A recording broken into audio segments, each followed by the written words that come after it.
Hold still. Does that hurt? A little. Just sit tight. This won't take long. Now remember, the Daleks are under siege here. Their power and resources are running out. They've barely been able to keep the time corridor running back to the Earth of 4253. Back? What time period are we in now? Ganatus, activate. Activating analyzer. Nissa, look at the screen.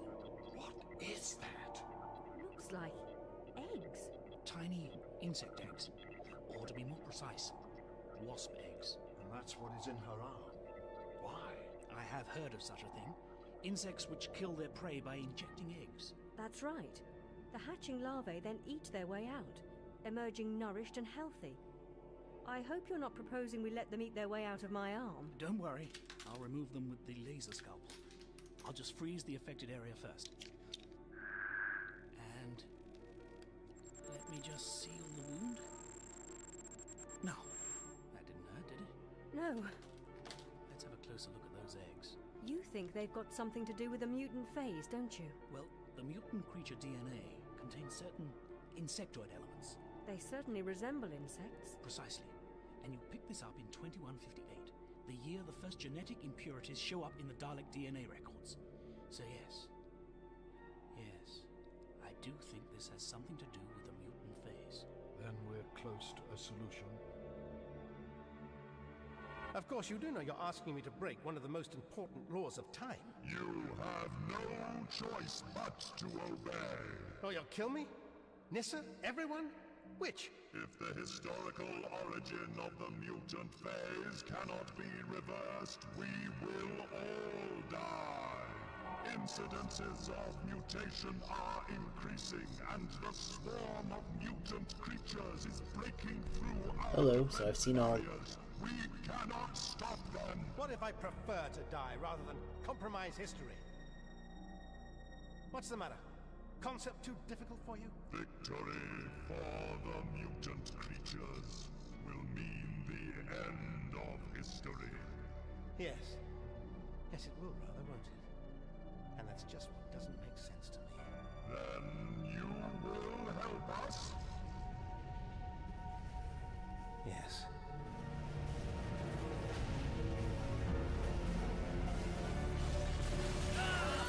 Mutant creatures are breaking in! The defense barrier must be giving way! There isn't going to be enough time to process this data. I don't believe it, Ganatus. We've come this far, and now... What are you doing, Nissa? There's definitely a partial DNA match between the wasp and the mutant Dalek cells. You're sure? Yes, look! She's right. But where does that leave us? Those creatures will have torn this city apart long before you get close to finding a cure. Tollum, can you save all the DNA information and all your research onto an external drive of some sort? External? You mean a data crystal? Yes, then get on with it. We can download it all into the TARDIS databank. Do it, Tollum. Remember, that's what the Daleks want us to do. Go back in time and stop the mutant phase. Back in time? But the Doctor will never agree to... Oh! Downloading! When you've done that, we must get straight back to the TARDIS. But what about the Doctor? The Emperor will be sending him there by now. But what if you're wrong? I can't pilot the TARDIS. Trust me. I know the Daleks of old. But... Tollum, what are you doing? Just collecting everything I need for the journey. Including some insurance. What did you say? Come on, then. Defense barrier is failing. Mutant creatures have breached city defenses in all sectors. Projections indicate total infiltration in 153.7 wells. I never thought I'd feel sorry for the Daleks as they face destruction. But I do. Doctor, the Thal scientist has made an important discovery. You must work with him. What discovery? How do you... You must travel back in time. Now! Go, Doctor! Go!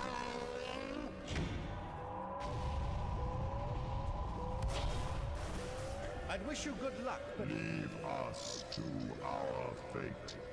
Fate? Never heard of it.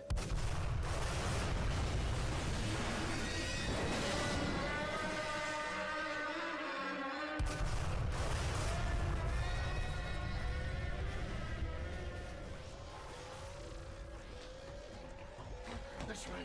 Come on.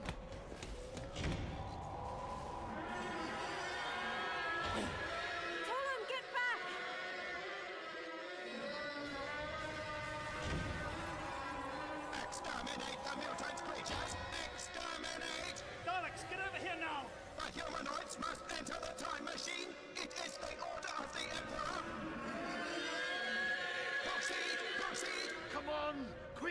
inside! We will give covering fire!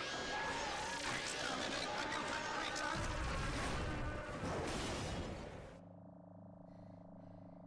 Doctor! Doctor, are you all right? Yes. How's your arm? Better. Doctor, Did you agree to the Emperor's plan, Doctor? To break the laws of time? To tamper with history? Strangely enough, yes. Good. Although how I'll go about isolating one infected Dalek, I haven't the foggiest. Well, shouldn't you set your craft in motion? What's this important discovery you've made, Tollum? How did you... Well, it's Nissa we must really thank. We discovered similar genetic properties in... Torum, Doctor, we're wasting time. We must leave now. Time is relative, Ganatus. And as I said, we're perfectly safe in the air. No! Ganatus, what is it? What do you mean? Don't you realize? The Dalek Emperor will destroy Skaro, and those filthy creatures with it, rather than be contaminated or devoured by those things. What makes you so sure, Ganatus? Aren't we safe in the TARDIS anyway, Doctor? Perhaps, but I wouldn't like to risk it. If Ganatus is right, then the Dalek time corridor will implode, and we might be sucked into... How very worrying. What is? Doctor? Very well, Ganatus, I'll heed your warning.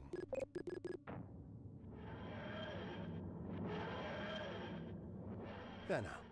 Happy? Thank you, Doctor. And now we're at a safe distance. The scanner, please, Nissa. Of course. Planet Skaro. In its death throes.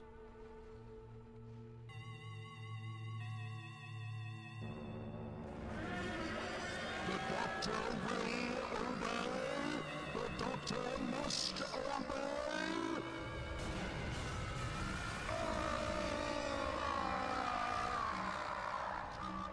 Sever time corridor connection now!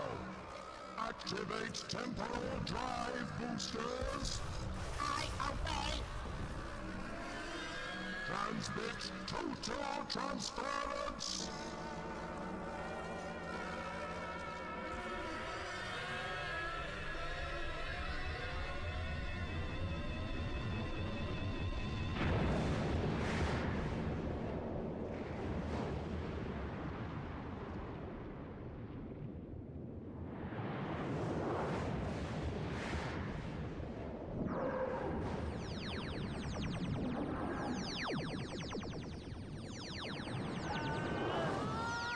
Temporal shockwave! Time distortion! Doctor! Will your TARDIS... Will we survive this? I sincerely hope so! Ganatus! What is it? What's the matter with him? Help me!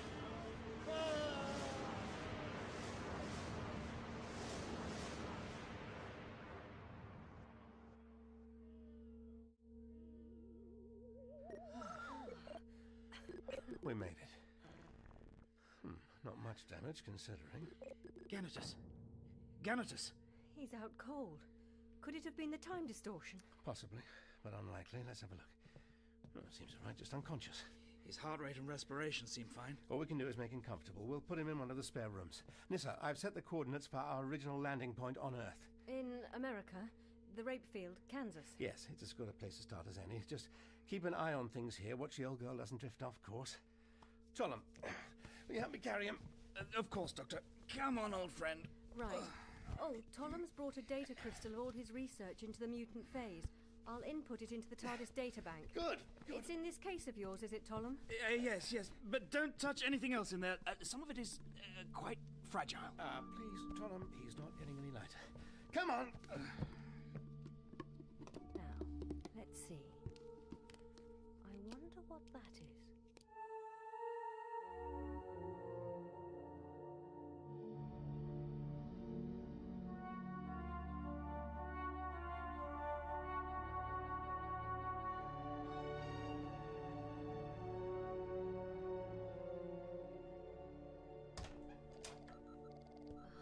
Morning.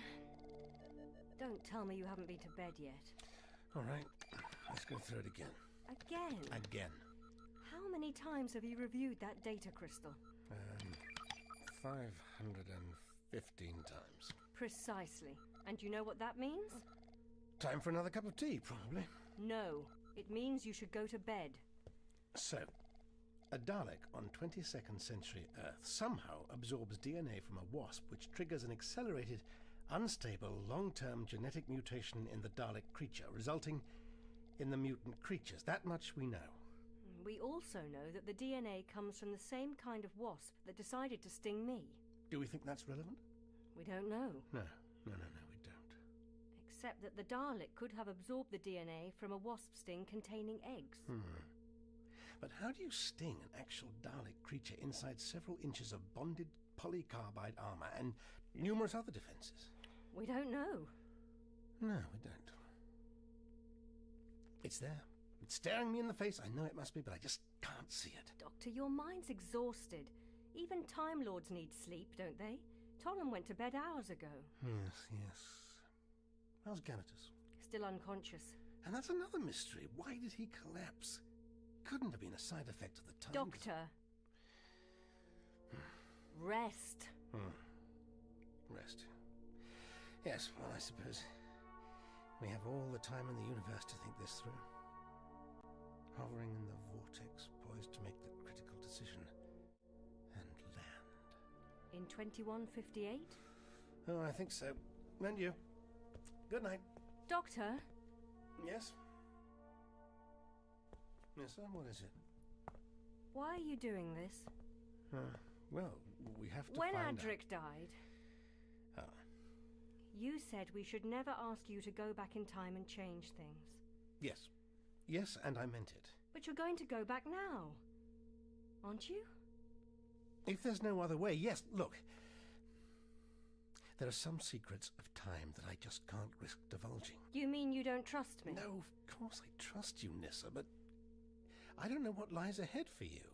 What are you saying, Doctor? You see, there will come a time when you and I will part company, and neither of us has any way of knowing what you will do, or who you will meet, or what you may tell them, or what they may force you to tell them. Nissa, there are some secrets that a Time Lord must never, ever reveal. It's something to do with that bump in the time track you mentioned, isn't it? Yes. And when Skaro exploded, you said the destruction of the Daleks' time corridor might do something. But you stopped yourself from saying what? Doctor, I need to understand. Yes, sir. I'll say this much. It has to do with the nature of the universe and the fabric of time itself. Somehow there's an unpredictable reaction between the two. You've heard of temporal paradoxes. Yes. When someone in the future travels back to alter the past, but finds that their actions in the past were the very actions that caused their future to be the way it is. That's one example, and as it happens, a very pertinent one. And that's all I'm prepared to say. Good night. So the Daleks caused the mutant phase by getting you to try to stop it? Is that what you mean? Doctor? Good night,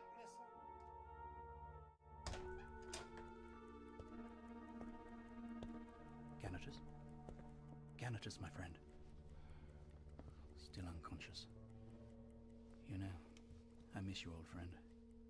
You've been at my side for almost as long as I can remember. Just two grubby-faced kids on an evacuation ship. From that day on, I don't think there was a decision I made or a thought I considered that in some way I didn't discuss with you. Until we found ourselves working to save the Daleks. Somehow it changed us both, didn't it? Oh, we've kept up the appearance of our friendship, haven't we? Shared the old jokes from time to time. But we both know there's been a distance between us. I'm sorry, Ganatus. Perhaps I've become distrusting and secretive. And the truth is, it's been so long, I don't think I can change now. Even this secret I carry now, this terrible thing I know I must do, I don't think I can tell you, even now. What? Ganatus. What secret? Tom.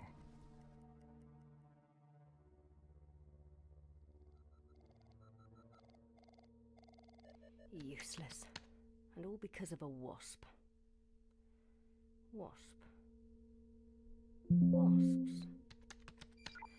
Cross-reference to TARDIS databank historical files. Keyword wasps.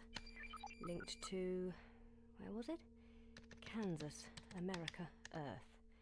From 2158 AD onwards. Nothing until after 2167. Perhaps that's when the Daleks left Earth. Right. Let's have a look. I think this could be it.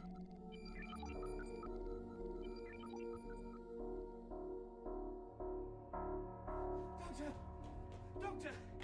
This wretched place. All the corridors look the same. Hello? Doctor! Nissa! Hello! Yes. I was trying to sleep, but now I'm awake. I'm sorry, Doctor, it's Ganatus. He's come round. I wondered if you could have a look at him. Well, I don't know what I can do. But, yes, of course I will. Come on. Yeah! Oh, what's happening? Oh dear, something bad. That's the cloister bell. Cloister?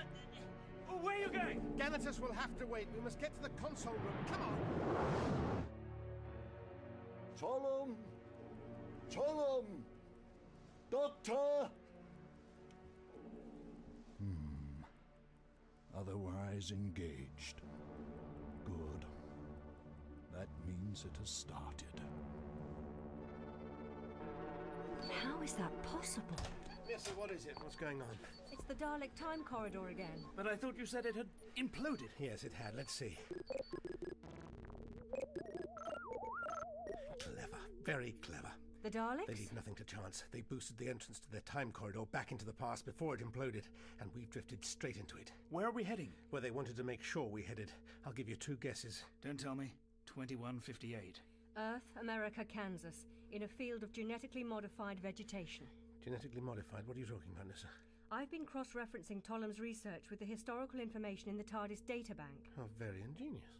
Doctor, I know what destroyed the mutant phase creatures on Earth in the 43rd century. Well done, Nissa, but I'm afraid that may well prove academic. What's happening now? Seems the Emperor's plan has backfired a little on him.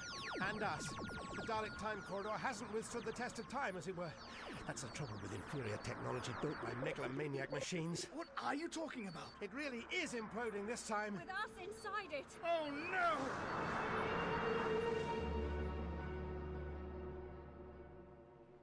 Everything is as it should be. The Doctor will destroy the mutant phase. And this time, the Daleks will never be defeated. The Doctor will obey. The Doctor must obey.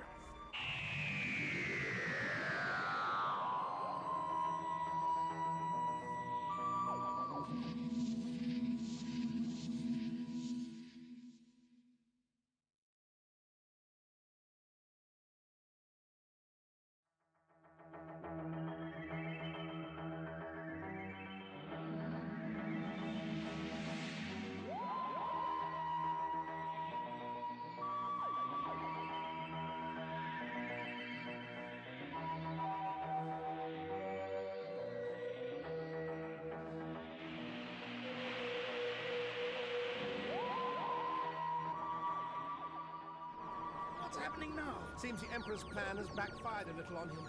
And us. The Dalek time corridor hasn't withstood the test of time, as it were. That's the trouble with inferior technology built by megalomaniac machines. What are you talking about? It really is imploding this time. With us inside it! Oh, no!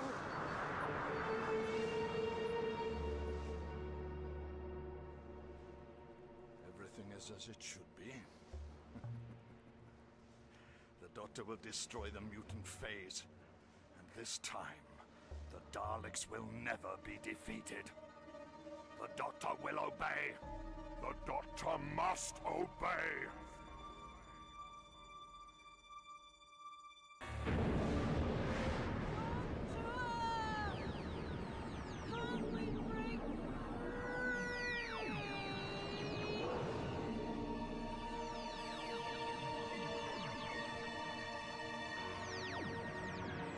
I don't believe it. Are we going to make it, Doctor?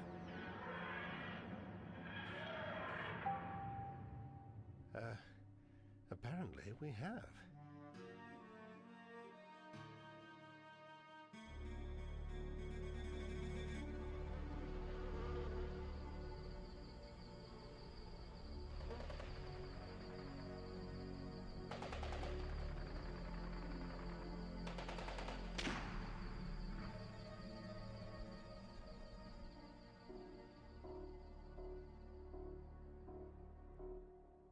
Is this where you landed before, Doctor? Yes. In fact, exactly the same spot to the atom. Doctor, look at the scanner. Oh dear. Turn the sound up, Nissa. You see that blue box just over there? Yeah, they're hiding in there, aren't they, Nissa? Oh, yes. Yes, they are, definitely. I do not believe you. Is this what happened? Exactly what happened. Exactly what is happening. And if you remember, Nissa, trouble is on its way. It's landing. What is it?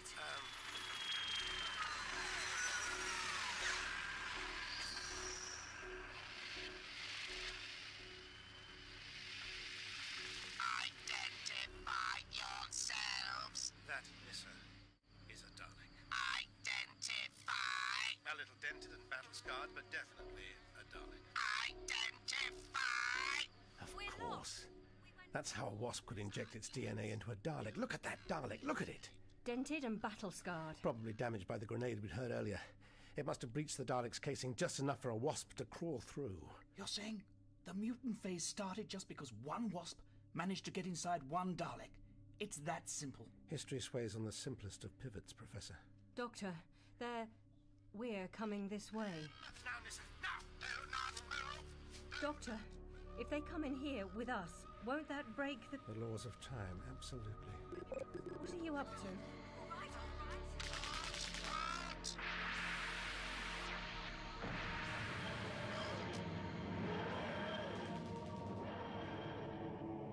But I don't understand.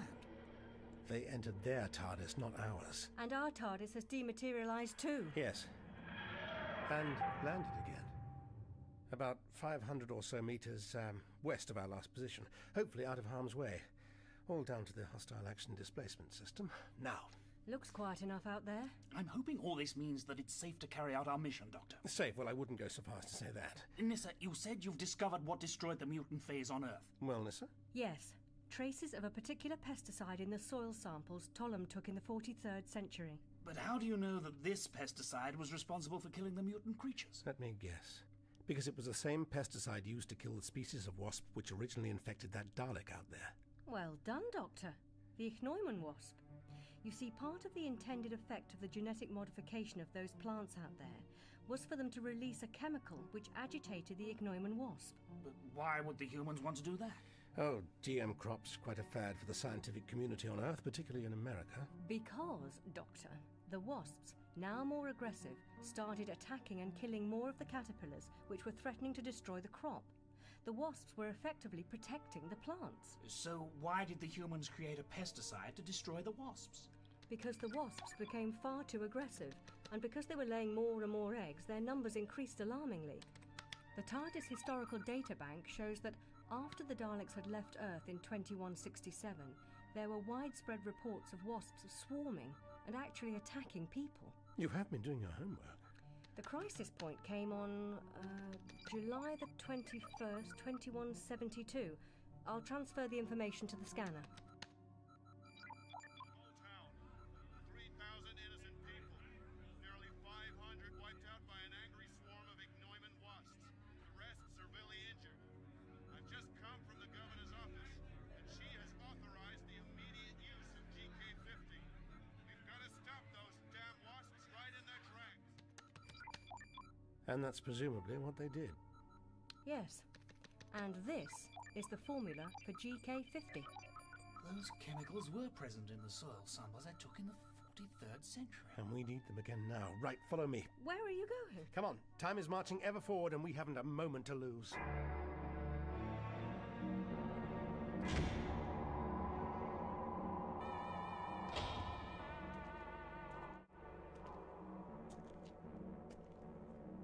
Report. A Robo-Man had been killed.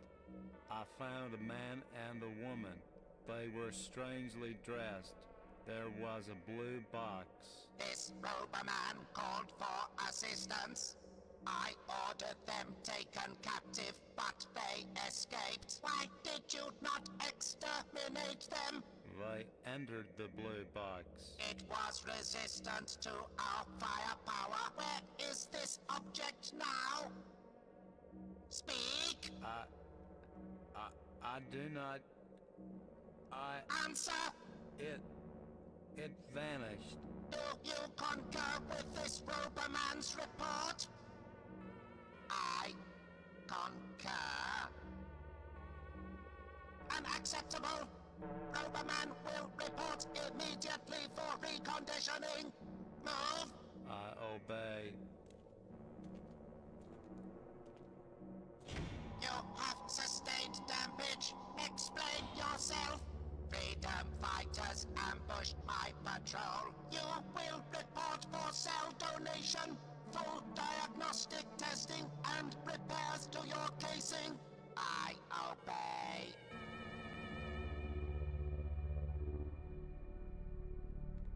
Doctor, where are you taking us? Of course. We're heading for the TARDIS's laboratory, aren't we? That's right. You want us to synthesize the GK50 pesticide. I think you're up to the task. Well, I think so. You'd better be, because it's our only chance of stopping the mutation in that Dalek from progressing. I have to modify my handheld tracker to detect that Dalek's new DNA signature. It's vital we find it. With luck, it should stand out like a sore thumb. In here.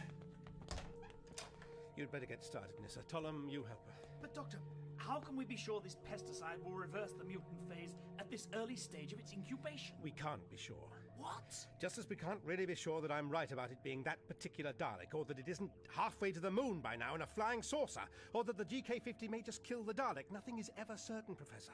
But we're wrapped up in a damaged spatio-temporal causal nexus point, which means we've got to try. We should just find that Dalek and kill it. Why waste time on this pesticide? Please, Professor Tollum. I'd rather not risk peripheral damage to the timeline. Peripheral damage? You mean that Dalek might have some historical significance beyond the mutant phase? Yes, it might. Who knows? It's possible it will go on to be responsible for the death of someone if we kill that Dalek and that someone lives. And that someone changes history. I see. My God, Doctor.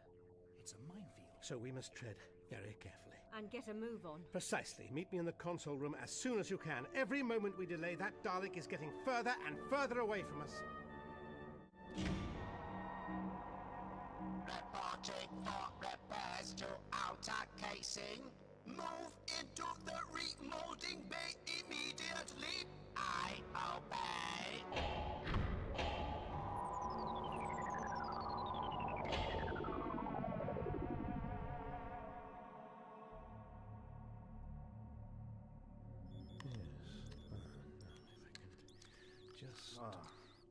Hello. Ganatus. What's happening, Doctor? Where's Tollum? Feeling better? Yes, thank you. Do you know what happened to me? No. Do you? No, I remember Skaro exploding, then... You collapsed. And in answer to your earlier question, Tollum is helping Nissa synthesize a pesticide which will hopefully be injected into a damaged Dalek which is already carrying the mutant phase. I see. How are you going to do that? I haven't the faintest idea. Not yet, anyway. Well, can I help? Not just yet. Yeah, that should do it. Now then. Why are you looking at me like that? You're a bit of a mystery to me, Ganatus. I am? I can't think of a single reason in the whole universe why you collapsed. Well, I'm with you on that. Neither can I. Neither can I think of why you were right about the Dalek Emperor destroying Skaro. I'm afraid I don't follow.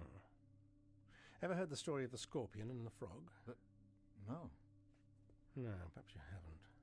Doctor, we've managed to synthesize the GK50, and I've rigged up this injection probe. Oh, Ganatus, how are you feeling? Well, he's much better, aren't you? Yes, I am.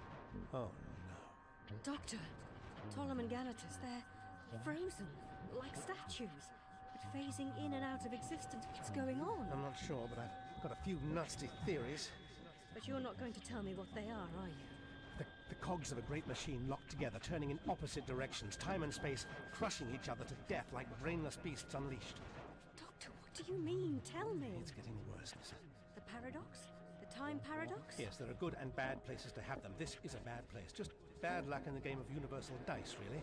But if we don't do something, everything could unravel. Everything? Everything. Almost too large a concept to have any meaning, isn't it? Can you imagine the chaos in every particle of matter accelerating to the point of destruction? And even destruction is too small a word. Terror, agony, they don't even come close. So if we don't stop the mutant phase... I'm not even sure that's what we've got to do now. You mean you don't know what's caused the time paradox? I thought the nexus point was when the Dalek was stung by the wasp, and that we had caused that by bouncing off the Dalek time corridor, landing here and accidentally drawing a damaged Dalek into an area where a wasp could get inside its casing, when the seeds of the mutant phase were sown, as it were. But what's made you change your mind? Ganatus. Yes, Doctor? The time distortion stopped. Time distortion? When? We were outside time, Nissa, looking in on the impending disaster. Why? Be careful, Nissa. Wouldn't drop that injection probe if I were you. Here, let Nessa! No! Don't let him take it. Take this, and why not? An ingenious piece of work, Nissa. I take it one simply holds the grip, inserts the probe into the damaged Dalek's casing, and... Ganatus, what are you doing? Let him go! Doctor! I take it the contents of this probe would be lethal to the Doctor if I injected even the smallest amount into his neck? I wouldn't advise you to try it. I'm sure you wouldn't. Ganatus, I don't understand. Why? And you thought you were the one with the terrible secret? Well, whatever it is, it doesn't matter now. Nissa, open the external doors. The Doctor and I have an appointment with Destiny. To make the Daleks invincible. Doctor! You will obey! Of course. That's how you knew the Emperor's plans. Their minds must be linked somehow. But the Emperor was killed when Skaro was destroyed. How can there be a link? I am the Emperor. Do you think I would permit a foul scientist, no matter how brilliant, no matter how well-intentioned, to work unobserved? You've been at my side all these years, Ganatus. Watching your every move. I thought you were my friend. I retain all relevant information from Ganatus. But my mind is now a perfect copy of the Emperor's consciousness.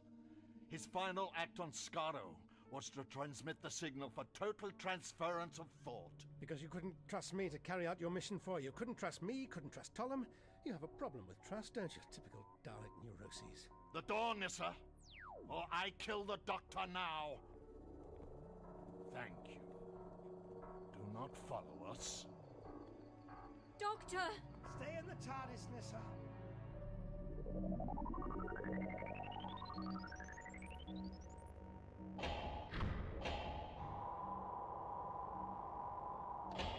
Remolding of your outer casing complete. Communication from Dalek Command indicates that you have made erroneous reports and may be experiencing perceptual difficulties. Understood. You will now move into the diagnostic scanning bay for analysis of your internal systems. I obey. Isn't it enough that we're here to stop the mutant phase, to save the Dalek race of the future? What do you hope to achieve by this? Total Dalek victory. Naturally. How?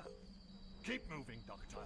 We cannot afford to waste time. No, I think I'll just sit here and enjoy the view. Get up! Oh, you'll exterminate me, is that it? Exterminate me by pumping me full of GK-50, is that the plan? But I think you need me alive. Get up! And I don't think I'll be needing this after all. What are you doing? Destroying the tracker. Now, how are you going to find the infected Dalek? You would risk the future? Looks like it. Would you, I wonder?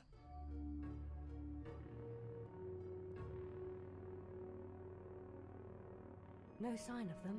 They're out of scanner range. Tom, what are you doing? What we should have planned to do in the first place. I saw that capsule in your case before. What is it? An insurance policy, Nissa. Something I developed little by little during all my years working for the Daleks. It's somewhat raw, untested, perhaps with dangerous side effects. I had hoped to be more confident of its effectiveness, but I'm almost certain it will work. Almost? You might as well tell me what it is. A genetic retrovirus, designed to destroy the Daleks. Why didn't you use it when you were on Skaro? Because my initial findings indicated it wouldn't work on the mutated Daleks. But the Daleks in this time zone have not been exposed to the mutant phase. All I have to do is step outside the TARDIS, break the capsule, and from this moment, the destruction of the Daleks will begin. In 2 generations, they will have died out completely. Tollum, you can't do it. And why not? If it works, I'll not only have rid the universe of the mutant phase... You don't understand. There are powerful forces at play here. Forces that hold the universe together. I don't understand it myself, but from the little the doctors told me, our interference in the timeline at this point is dangerous enough as it is. If you try to alter history in any other way, it... What? What will happen? Billions of worlds will be free from the menace of the Daleks. Is that such a bad aim? No. No, it isn't. But we can't take the risk with... Why not, Nissa? Why not?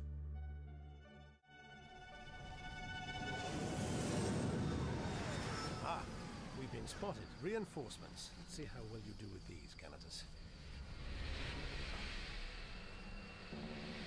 Do not move, or you will be exterminated. Daleks, take me to your commander. I have vital information. Silence. Why don't you tell them you're their emperor? I'm sure they'll believe. Silence. Silence. Touché. Patrol 5 reporting to Dalek Command. Speak. 2 unidentified humanoids captured. Bring them to Dalek Command for interrogation. Patrol 6 has made visual contact with a blue cuboid object of unknown origin. Order anti-grav units attached to the object. Bring it to control for full analysis. I obey. What are those Daleks doing out there? I don't know. I can't quite see. But I wouldn't suggest you go out there to find out. They'd kill you before you had a chance to break that capsule of yours. What does that mean? It's the external motion sensor. Yes. Look at the scanner. They're moving the TARDIS.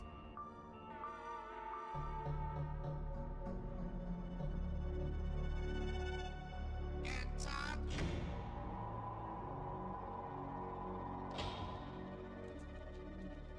These are the prisoners. Identify yourselves. We are travelers from the future. We have come to help the Daleks. To give you knowledge that will avert a future catastrophe. He's lying! Don't listen to him. We're enemies of the Daleks! Silence! Time travel is not possible. Of course it is, a fool! Even now, Dalek scientists on Skaro You or whatever... know nothing of Skaro. I know everything of Skaro! Silence. Not as easy as you thought, is it? You will be silent unless answering my direct question. Listen to me! I am your emperor! This human is clearly deranged. Kill it. I am your emperor! Well, I'd certainly say you'd got their attention. They almost look frightened. Interesting trick he does with his voice, isn't it? You are not the Emperor. That is not possible. Your mission here on Earth is to remove the planet's core and replace it with an interstellar engine. The primary mine shaft for this operation is located in a small landmass 5,000 miles from here, in an area known as Bedfordshire. How do you know of this? Because I formulated the plan. I gave the order for the invasion of Earth. But it is an invasion that will fail because of this man. Now, you really are going to have fun explaining this. Explain. In less than 9 years from now, he will arrive in London in a blue box. We have captured a blue box. It is being brought here for analysis. Yes, that blue box. He will arrive in it in 9 years' time. But he is here now. He will defeat the Daleks here on Earth. If what you say is true, we should exterminate him now to prevent this. Yes, exterminate him now by all means. But that will not prevent him from arriving in 2167. Don't take any notice of him. He's just trying to confuse you.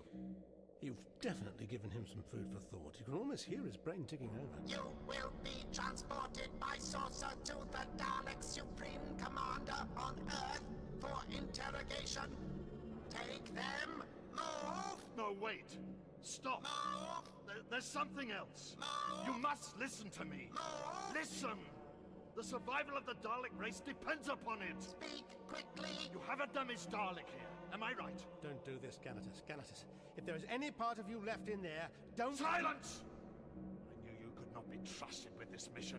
Even now, you would let the mutant phase consume the Dalek race. Mutant phase? What is mutant phase? Something that will destroy the Daleks. Check on the status of the damaged Dalek. I urge you, check now. Dalek Commander to repair section. Report on condition of damaged Dalek Unit Alpha 9. Undergoing internal scanning.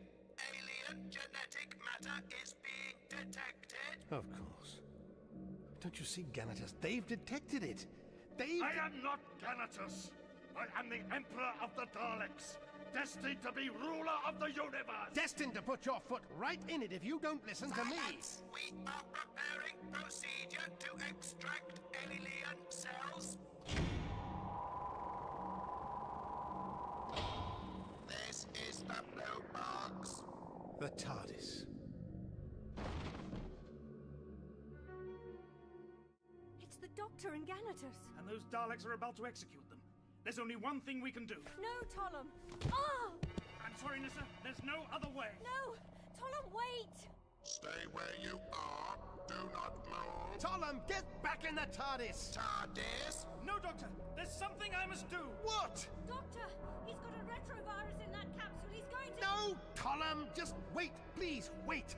You were right. Right about what? Dalek Commander, kill them all, but take this. No! What is it? It contains a chemical which will destroy the alien cells in that Dalek. No, Ganatus, don't you see?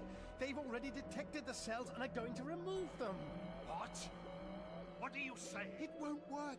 The pesticide isn't going to work during this early stage of incubation. Silence! You're bluffing. Why on earth would I do that? We're sitting on one gigantic time paradox here, and you're the key.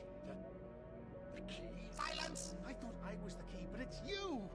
The Emperor sealed his own fate. Silence or you will be exterminated! Drop the injection probe. Drop it! Smash it to pieces! Kill them! Kill them all! Doctor, I have to do this. Thomas, no!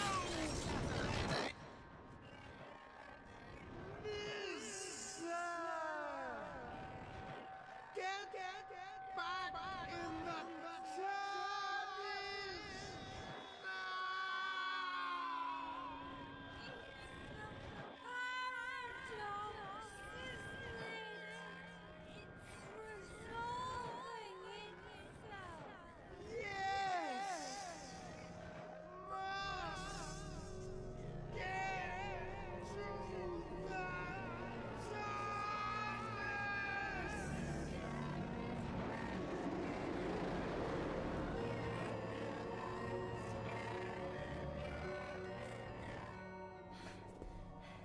What about Tollum and Ganatus? Where are They were never there. And neither were we.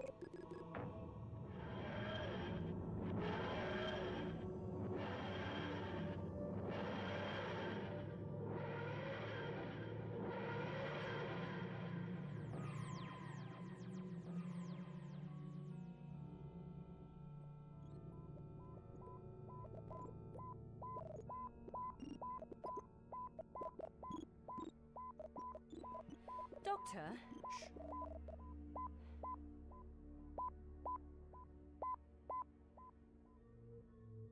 Safe to talk now? No bump in the time track. Good. Yes, safe to talk. Is it worth asking for some kind of explanation? Or will you just start being high-handed and Time Lordish again? Try me. Where are Tollum and Ganatus? Oh, back where they were before they first encountered the mutant phase. I see. And Go on. what did you mean when you told Tollum he was right? Well, he was the one who suggested our synthesized GK50 might not work.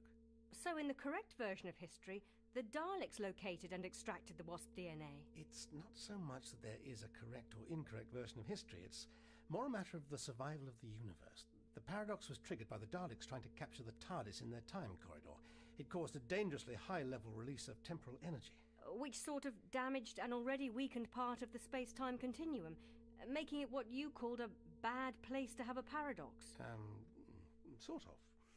But the Daleks solved the potential problem of the mutant phase themselves in 2158, before it even happened, really. So, you mean it never happened? Not quite. You see, the real center of the paradox which caused the mutant phase was triggered by the Emperor Dalek traveling back in time with us and getting the Daleks to use our GK-50 injection probe. The injection would have failed. The genetic mutation would have continued and spread. But you forced Ganatus to... You mean the Dalek Emperor? Yes, you forced the Dalek Emperor to realise just in time that he was the one who caused the mutant phase. Yes. Hope for the Daleks yet, isn't there? What's the matter? That doesn't make sense. Well, how shall I put it? Paradoxes very rarely do, Nissa. That's why they're paradoxes. I suppose you think that's clever. Yes. Yes, I suppose I do, really.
TARDIS manual.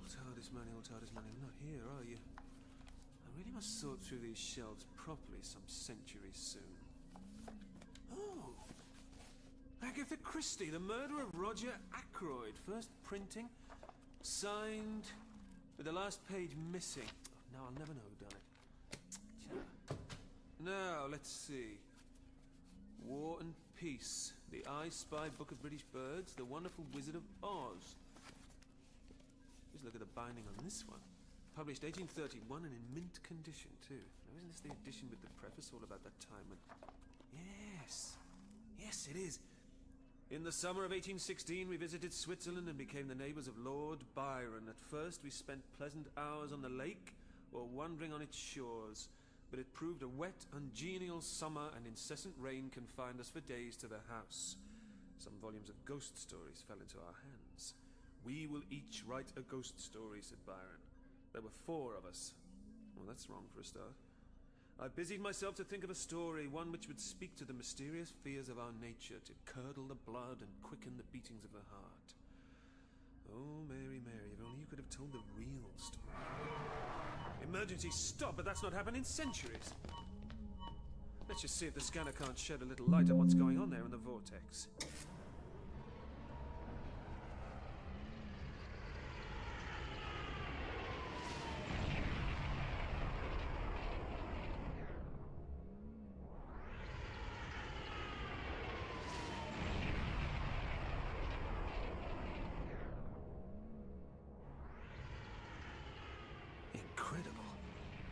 Time ship crashing, and again, and again. It's caught in a glitch in space-time, hiccuping through its last moments forever. What a terrible way to never die. Oh no, vortisaurs swarming to pick over the debris. Get away from there, you vultures! Leave that wreck in peace! It's no use. Unless... Yes, if I can just spin the TARDIS a little closer. That's right, shoo, shoo! Back to whatever wormhole you crawled out of. Now, let's see if I can do something very clever. If I can use the TARDIS to nudge the wreck on by a fraction of a second at the very end of the cycle it's caught in, Those poor devils aboard can rest at last. Touch wood. Wait for it, Doctor, wait for it. Impact. Now! Well, I misjudged that.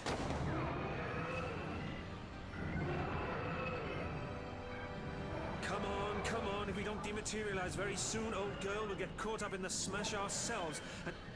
oh no. The vortisaurs.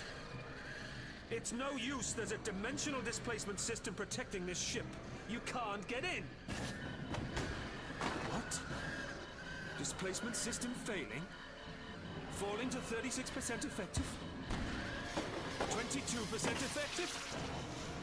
Please, please, for me, just work. They're breaking through. They're...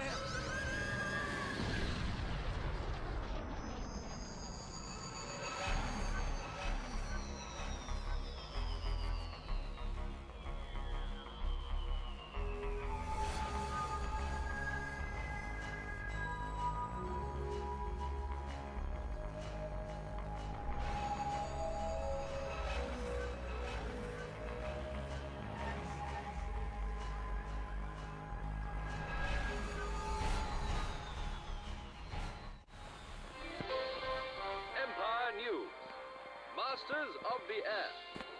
Crowds gather at RAF Cardington, Bedfordshire to cheer on the latest addition to Great Britain's sky fleet, the airship R101, as she prepares to take to the clouds on her maiden voyage. And she's a hefty lady, of that there can be no doubt. 130 feet high, 1/7 of a mile long, bow to earth, suspended by 5.5 million cubic feet of hydrogen gas. This mighty dirigible is bigger than any vessel sailing the world's oceans, let alone the sky. Truly, a new wonder of the modern world. Joining her 46-strong crew for this first voyage to the far-flung shores of India, 6 very important passengers, including the Minister for the Air, Brigadier General the Right Honourable Lord Tamworth, whose dream of an Imperial airship service connecting the furthest of Britannia's dominions has at last become a reality. Ladies and gentlemen, today marks the beginning of a new age in intercontinental travel. I am delighted and proud to be accompanying the worthy crew of this magnificent vessel on her inaugural flight. And I shall see you all in Karachi. Hello, what's this? It looks like the Minister's favourite terrier wants to be in on the adventure too. Bad luck, old scout. No dogs allowed on this trip. And so, with her 5 Beardmore Tornado 3 8-cylinder engines singing in perfect tune, she slips the mooring tower, and it's up, up and away. God speed you on your way, airship R101, and God bless your passengers, the true masters of the air.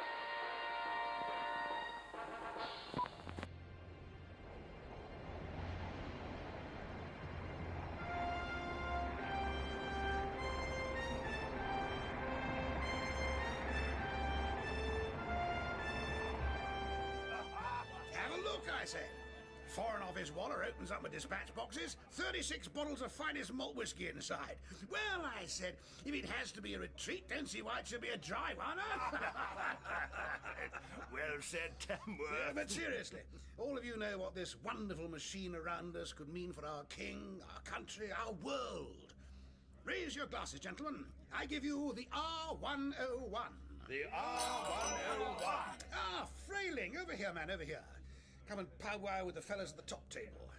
I'd like you to meet Lieutenant Colonel Frayling here, sorting out the blueprints for our little chariot of the gods. Ain't that right, Frayling? I did have some substantial input into the design of the R101, that's true, but... Some substantial input? Damn thing wouldn't have got 6 inches above the ground without your know-how, man. Maybe one can learn something from grammar school education after all.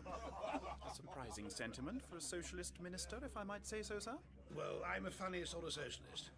Oh, do cheer up, Lieutenant Colonel. Most men would be proud on a day like today. We're all proud of you, ain't that so? Maybe they wouldn't be singing our praises, Lord Tamworth, if they knew that this ship hadn't completed its trial. Shh. Not having this, not again. Safe as houses. On paper, sir, on paper. You know how unhappy I was with the modifications you imposed upon my team last summer. Extra weight, you insisted. She must carry 56 tons extra weight. Yet what do I find beneath my feet when I walk aboard the ship? 1/2 ton of Axminster carpet, sir. 1/2 ton. Right, it's a very fine carpet for a very fine occasion. I warn you, sir, I'm not to be... What I mean is, Don't you think I ought to be made aware of exactly what else this ship is carrying? What else? Sealed compartments to the fore and aft? At least one passenger who appears nowhere on any list? You're a clever man, ain't you? You don't miss a trick. It is true to say that our mission today is a little more than a simple flight to the station at Karachi. So what exactly is it? And I promise you, Lieutenant Colonel, that if I have been somewhat economical with the actuality of late, then my reasons will become abundantly clear in a very short time indeed. I need you, Frayling. The Prime Minister needs you. Your king and your country need you to be stout, dependable, and strong. We will return from this trip covered in glory, all of us. Take heart, man. Not long now. Now, soon we shall all be retiring to the smoking room for coffee and cigars. Why don't you run along and impress the Director of Civil Aviation? Do your career a favour, eh? I see, sir. Yes, I'm sorry if I may have quite all right. Cut along. Rathbone! Minister? I've always thought a good valet should never be more than a finger's click from his master's side. And you do make a very good valet, don't you, Rathbone?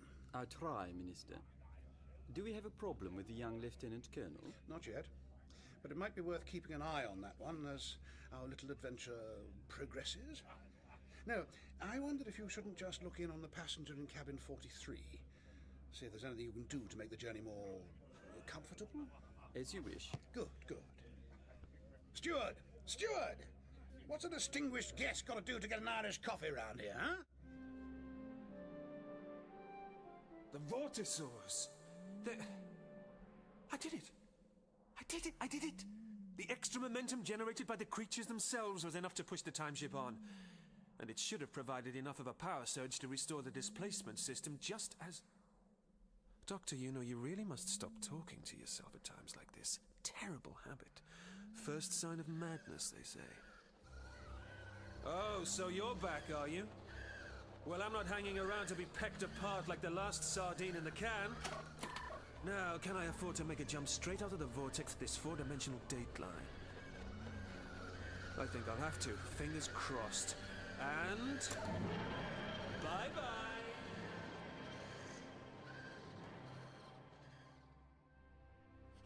Memoirs of an Edwardian Adventuress by Charlotte E. Pollard. Chapter 1. Candy floss clouds scattered as the mighty dirigible soared into the black night sky. A black so black it... Oh, well, what's that supposed to mean? A black so black it... blotted out all but the brightest of the stars. I watched as the full moon shimmered into view, casting silver rays about the cabin when... This is Chief Steward Weeks, and you were due on duty half hour ago. Oh, Lord! Strike a light! Is that the time? Be right with you, Chief Steward Weeks, sir. Oh, no. Where did I put that tunic? Come on, boy. What's keeping you? I've been airsick, sir. Course, something terrible, sir. Playing merry-o with me insides, this flying does. Sick? I don't know why the purser insists upon bringing me first time as I really... Birchford. Purser told me you were Hampshire lad. Well, that's not a country accent you've got there. Birchford! That's right, sir. I've been staying with me uncle in Hackney, sir. Rubbed off on me something rotten that it has. Cap. I was just saying to him the other day, sir. Uncle Seth, I says, ain't it strange how... Never mind that now, Murchford. Are you ready? Here goes nothing. Steward Simon Murchford reporting for duty, Chief Steward Weeks, sir. You'll do. Follow me, Murchford. Right behind you, sir. Yes! Keep your head up, boy. Don't slouch. Oh, Mr. Rathbone. I say, Mr. Rathbone. Chief Steward Weeks. Will the passenger in cabin 43 be requiring any dinner, sir? A cold platter, maybe. It wouldn't be any trouble. Only cook goes off duty at midnight, see? I will ask, but I really wouldn't have thought so, would you? I'll tell you what, though. Send some fresh hot coffee up for me, eh? What's up with the fella in 43, then? Never you mind, son, never you. Whoa. Steady, Mr. Weeks, sir. Touch of turbulence, I expect. Nothing to worry about. Stop dawdling, Murchford. Work to be done.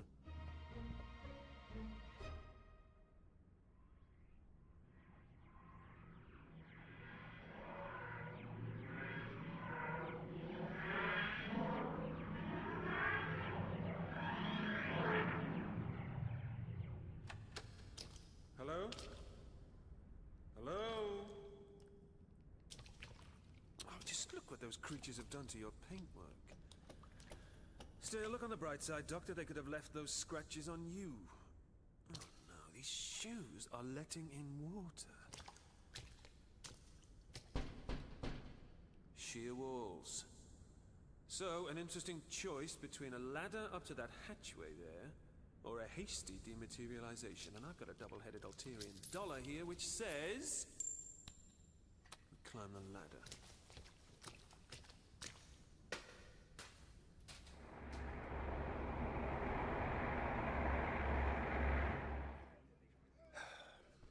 Now, I thought I instructed you to ingratiate yourself with the chaps, Mr. Frayling, not peer out into the dark night, pondering those bleak little thoughts of yours. It's not that, sir. It's just I thought I detected a faint list to starboard. Don't you feel it too? Well, now you come to mention it. As though number 3 ballast tank weren't completely empty of water, perhaps. I wonder. With your permission, sir, maybe I could get on the blower to the flight lieutenant down in the control cab? Must you? Yes, of course you must. But hurry back and join us for one last brandy. I'd be delighted, Minister. I say, flight lieutenant? That's if the damn brandies ever arrive, of course. First thing I change when we get back to Blighty is the number of stewards flying aboard this machine. Please ensure number 3 ballast tank is empty.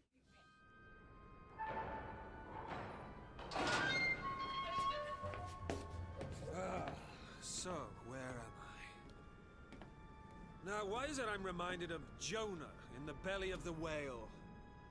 It's like a giant ribcage stuffed with obscene, pulsating organs as far as the eye can see.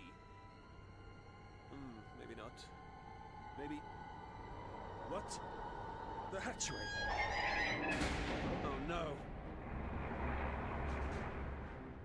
Valves open and pressurized, Flight Lieutenant, sir. Very good, Hyde Coxon. Number 3 ballast tank ready. And releasing water ballast now.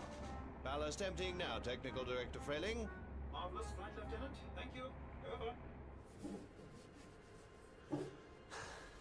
No use. The hatchway's welded tight by the pressure. But... what was that? Hang on. Those aren't ribs. They're girders. Steel girders. Everywhere the heavy smell of gas. An airship, then. So that hatchway must lead to a ballast tank. Oh no, the TARDIS! Stupid, stupid, stupid! Flushed out, ejected! Still, she's been in worse scrapes. Best work out where I am, wait for this vessel to land, then make my way back to her cross-country. Or under sea, if my lucky Altarian dollar's holding true to form. Happy now, Frayling? I was right, Lord Tamworth. Number 3 ballast wasn't clear. There's something else. We've received a storm warning, just minutes away. I said we should have postponed this trip. Not an option. Besides, our rendezvous is only an hour or so away. Rendezvous?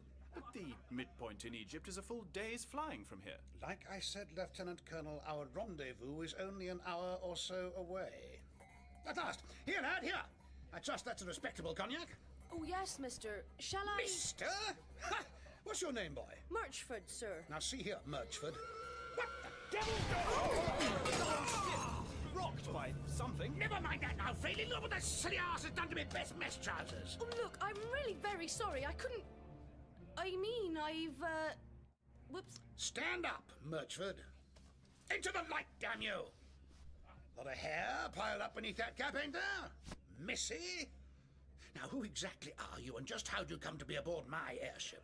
I really didn't mean anyone any harm. Stand up straight when I'm talking to you! My name is Charlotte Pollard.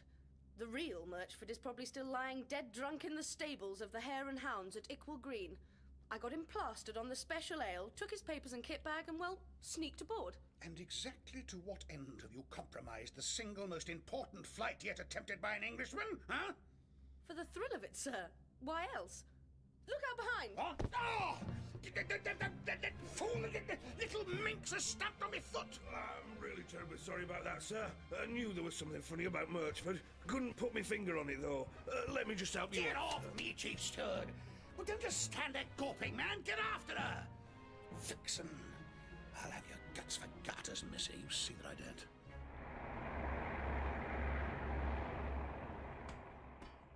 Now this looks promising. Living quarters. Cabin 48. Well, the numerals suggest what language I might be about to be accused of all sorts in.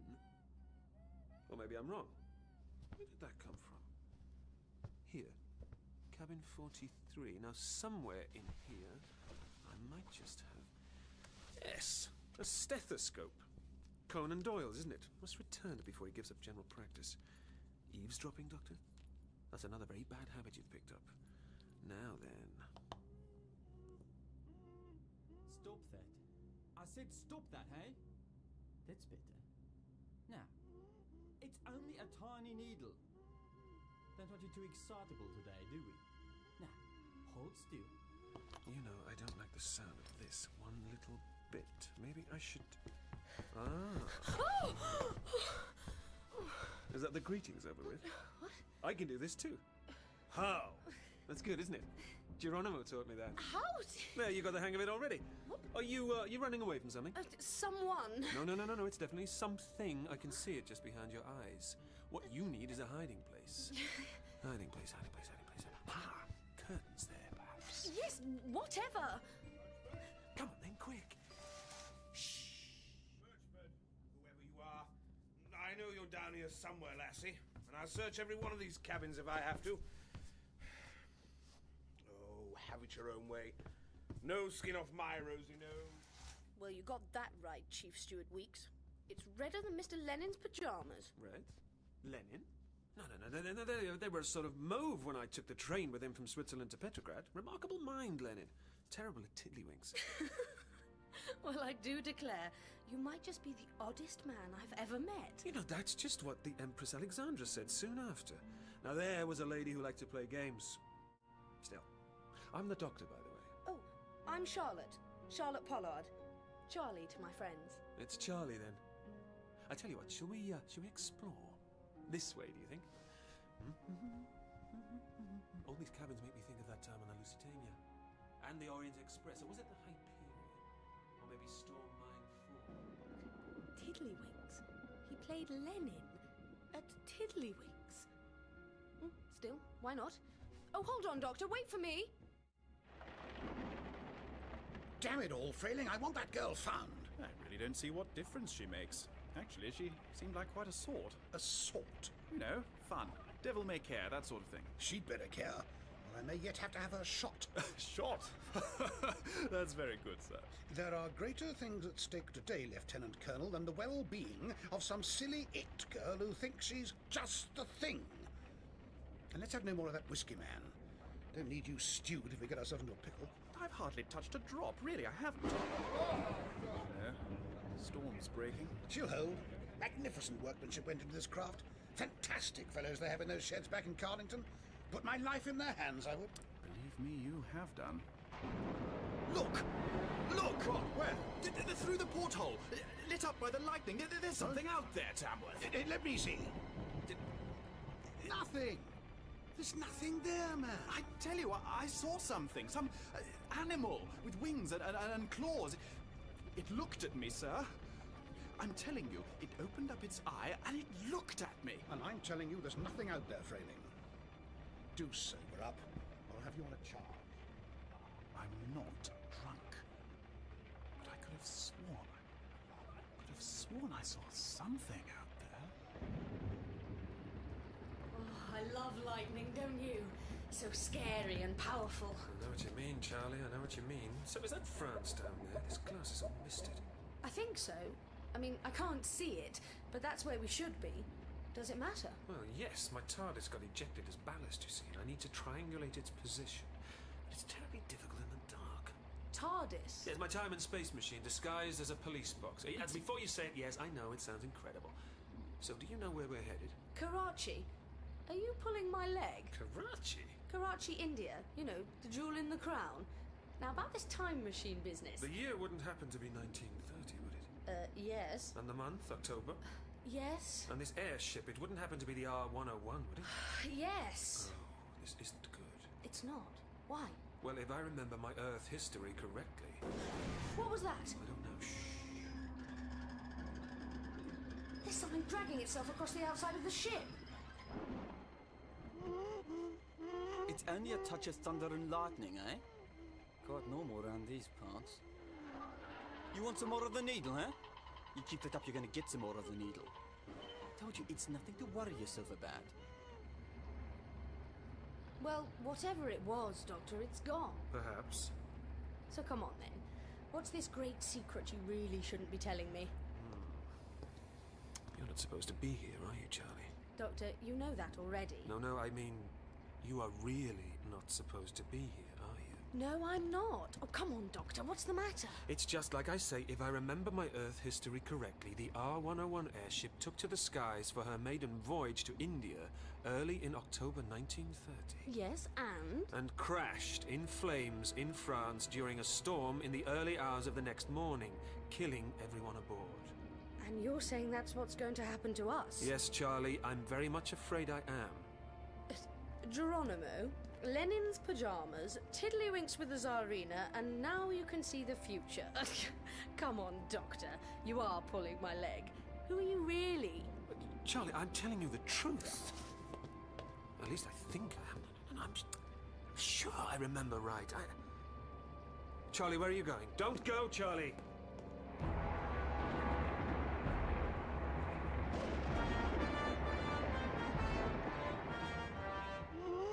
Be quiet, or I'll give you some...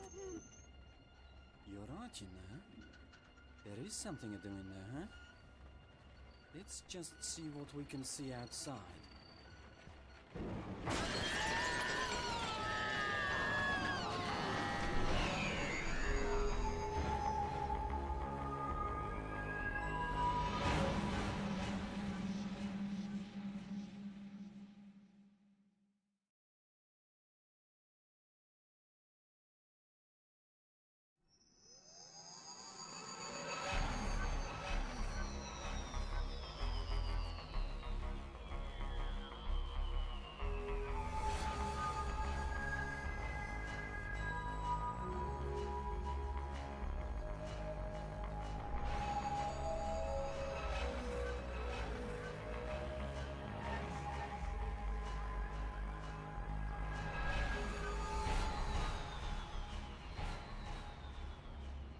So come on then.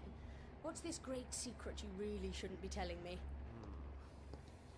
You're not supposed to be here, are you, Charlie? Doctor, you know that already. No, I mean, you are really not supposed to be here, are you? No, I'm not. Oh, come on, Doctor, what's the matter? It's just like I say, if I remember my Earth history correctly, the R-101 airship took to the skies for her maiden voyage to India early in October 1930. Yes, and? And crashed in flames in France during a storm in the early hours of the next morning, killing everyone aboard.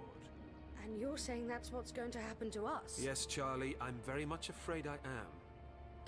Geronimo, Lenin's pajamas, Tiddlywinks with the Tsarina, and now you can see the future. Come on, Doctor. You are pulling my leg. Who are you really? Charlie, I'm telling you the truth. At least I think I am. And I'm sure I remember right. Charlie, where are you going? Don't go, Charlie!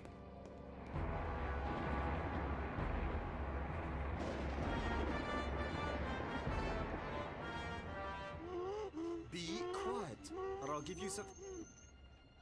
You're right, you know. There is something to do in there, huh? Let's just see what we can see outside.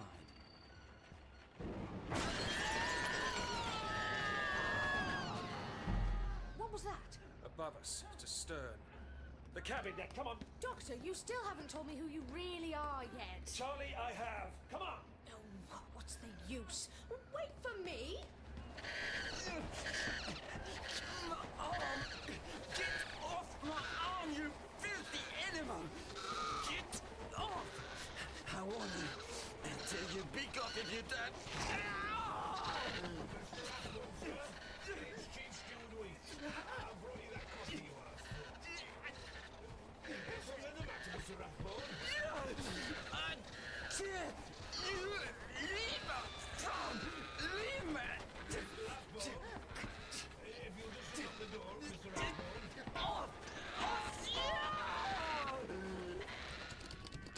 It won't budge.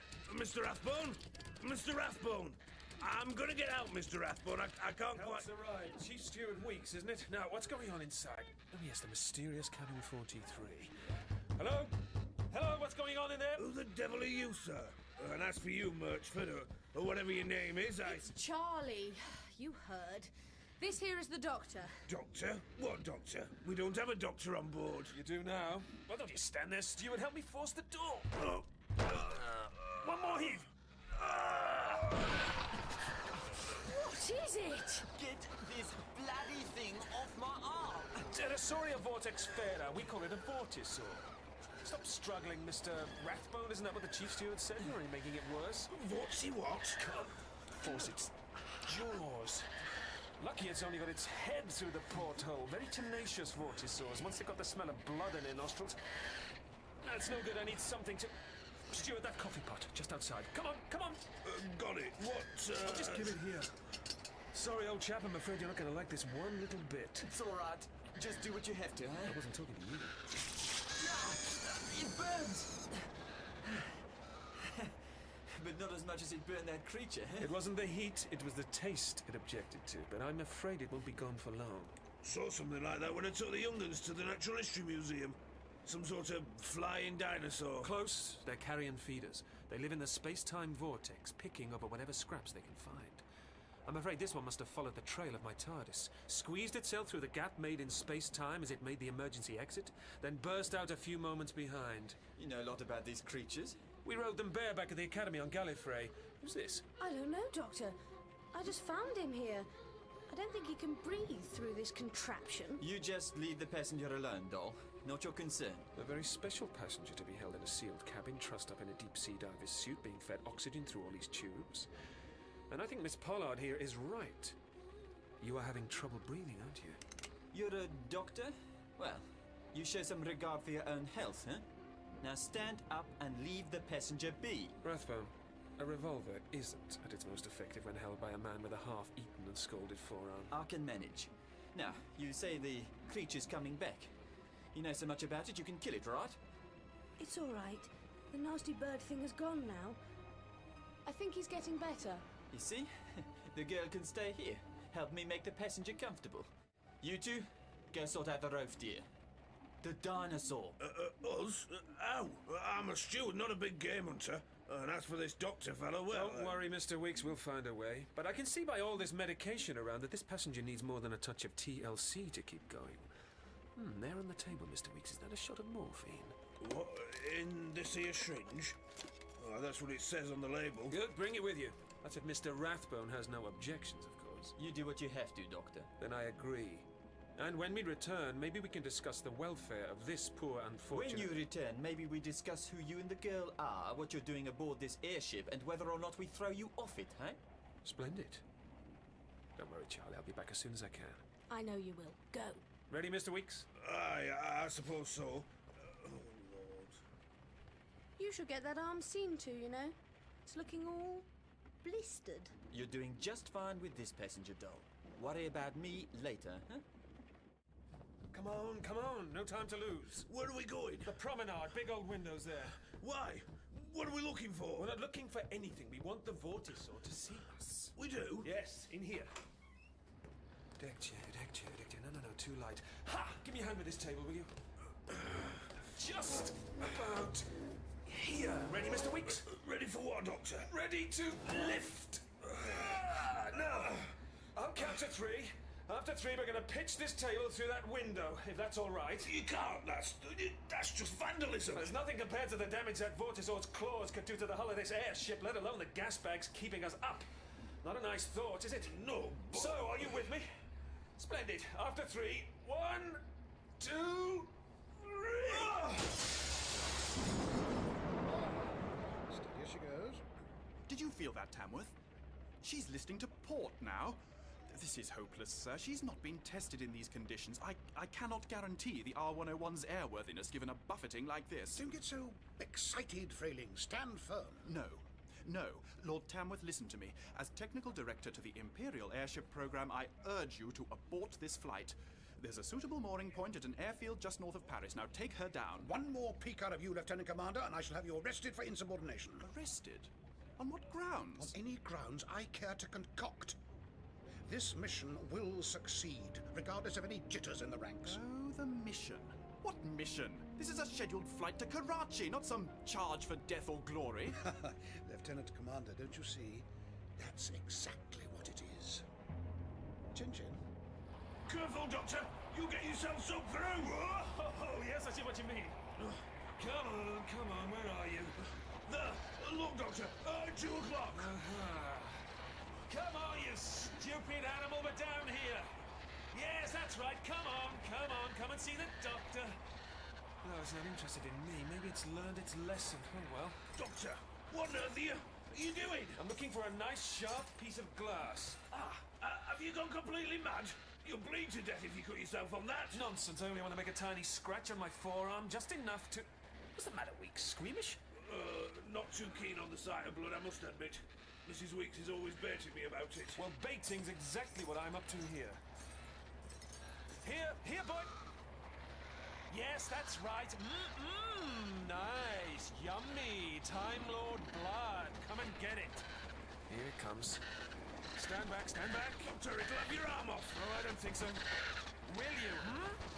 No, you're lost and alone, adrift in just 4 small dimensions, but you can smell the vortex on me, can't you? Smell the space-time in my blood. Come on, gently does it. Oh, easy. That's right, that's right. No need to rush, there's plenty more. Well, I'll be. Never seen anything like it in all my born days. Gentle as a lamb he is now. You see? They're quite well behaved away from the pack. It's all the screeching and shouting that gets them excited. Must have had a pint by now, and that's nearly an armful. Mr. Weeks, perhaps if you'd be good enough to draw up that morphine? What? Oh, yeah, of course. Now, there's a patch of softer hide just under the crest in the nape of the neck where the stripes begin, you see?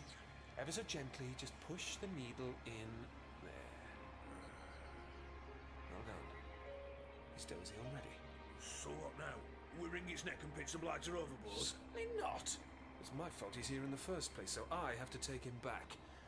Can't be having an extra-dimensional bird of prey floating about 20th century Earth, dead or alive. There's this thing called the web of time, you see. No, you don't, do you?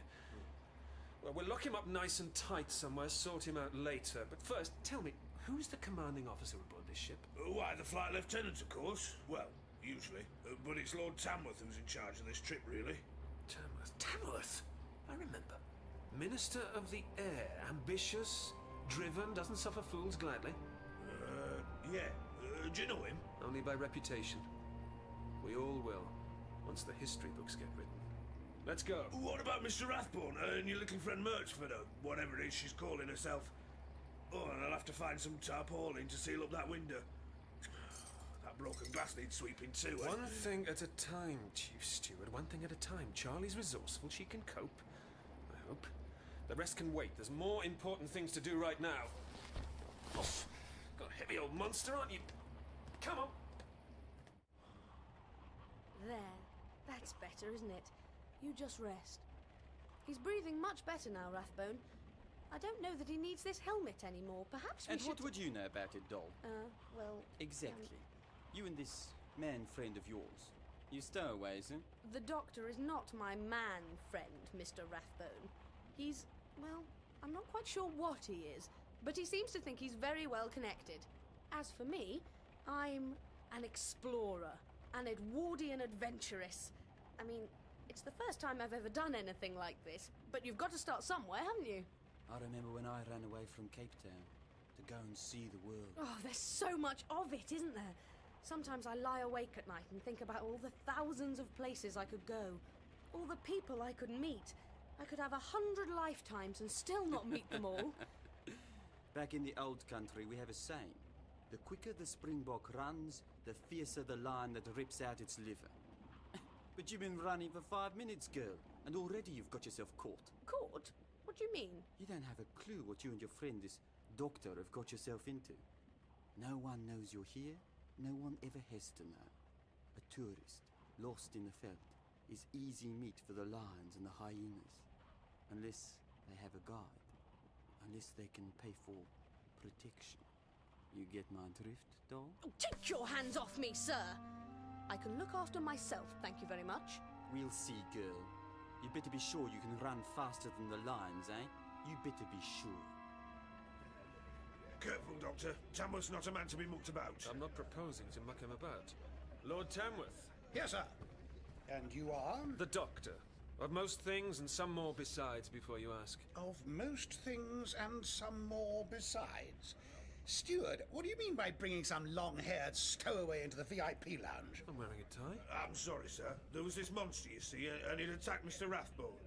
And then he turned up, and we caught it and locked it in the galley. Monster! Don't interject, Frayling. Steward, is this man armed? No, sir. Is he dangerous? I don't think so, sir. And is he insane? I wouldn't like to say, sir. Well, 2 out of 3 is not bad. Dismissed, Chief Steward. Yes, sir. Now, Doctor, do you have something to do with the girl who was in here earlier? Miss Pollard. Not until recently. Frayling. Lieutenant Commander Frayling, you designed this airship, didn't you? I did, but how on earth... Tell me, what effect you suppose increased altitude has upon the rubber solution used to weatherproof the gas bags holding this vessel up? I'm not entirely sure. Well, don't you think you should be? Now, look here. Calm yourself down, Mr. Frayling. Outrage really doesn't suit you. Now, Doctor, am I to take it you're some sort of spy? What would you say if I was? I'd say...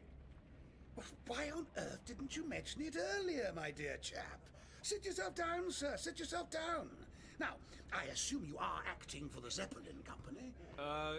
Yes. I must say your English is most impressive. Almost good enough to pass muster, huh? But not quite, eh? So, that rogue Herr Eckener wishes to know more about our marvellous airship scheme, hmm? Wonderful. I must say my pride would have been grievously insulted if he hadn't attempted to smuggle an agent aboard. So, your real name, Herr... Still Doctor, Lord Tamworth. Dr. Johann Schmidt of Stuttgart. Oh, what a wonderful old Teuton name. I take it you are a scientist, then? Well, I could hardly deliver Berlin a full dossier on the workings of this craft without a pigeon. Is that right? Pigeon of engineering? Huh? Could I know? Smidgen, I think you mean. Smidgen of engineering, of course. The accent is simple enough to master, but your colloquialisms are hard work. Old bean.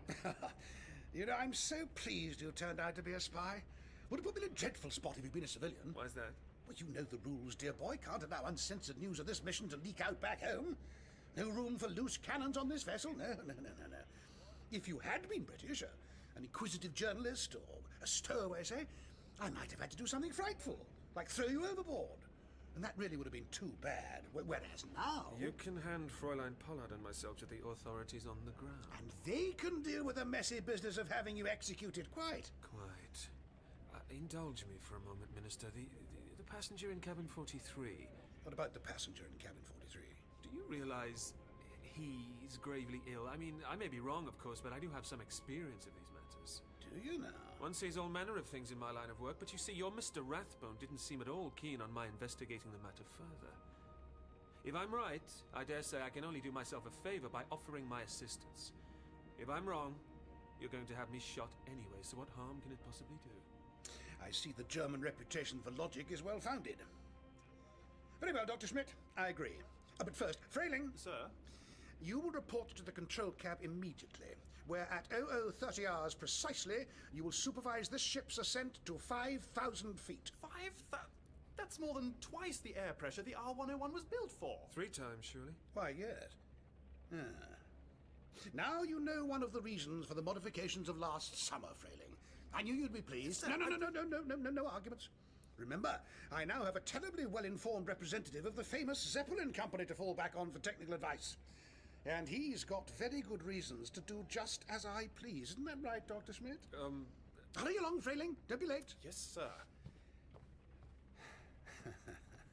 The RAF. Between you and me, Doctor, it's full of well-meaning dullards. No vision. Unlike your Herr Eckener, for example. I couldn't say. The passenger? By thunder, the passenger. Let's shilly-shally no longer. Lead on.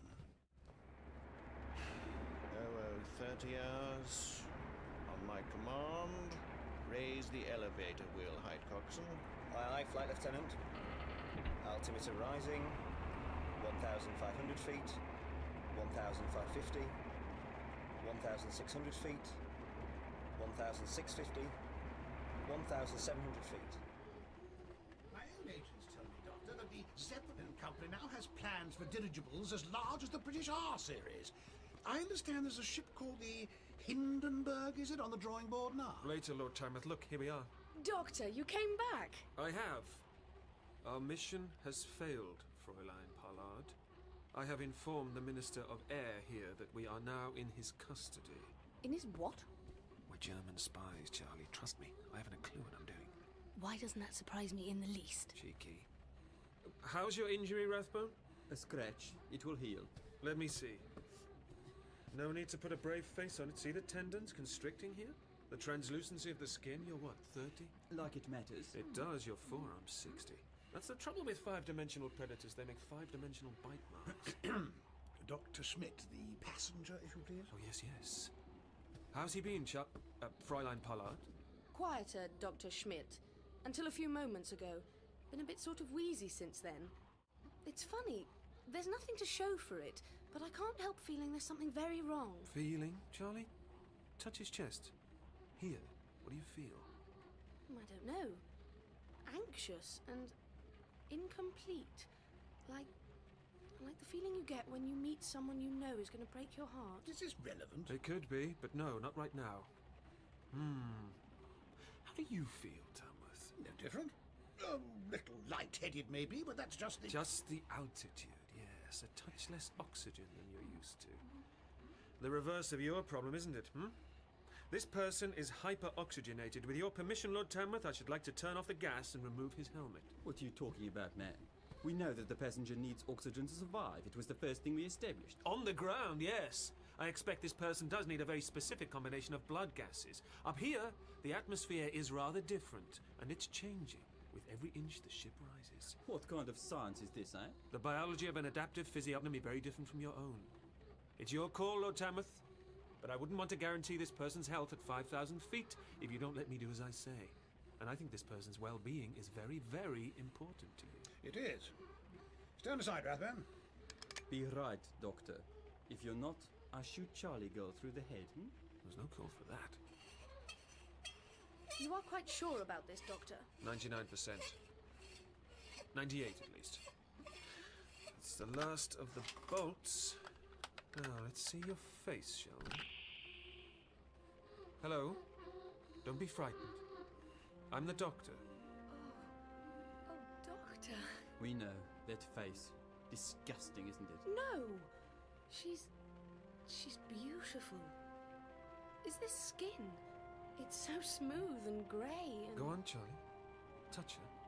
Softly. You don't mind, do you? Go on. Oh, you're so cold. Oh, your eyes. It's like... Charlie?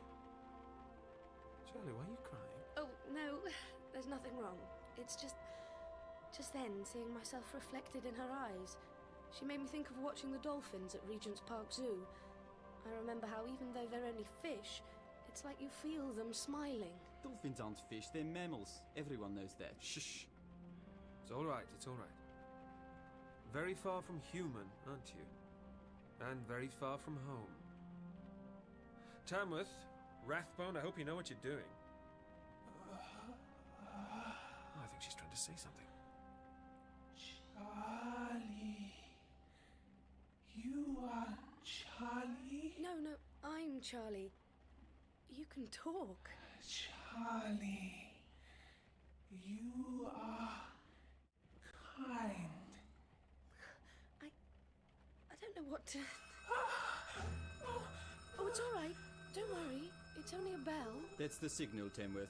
The crew will be gathered together in the main lounge in just a few minutes. Excuse me, what's signal? 5,000 feet. We've reached our rendezvous, and just ahead of schedule.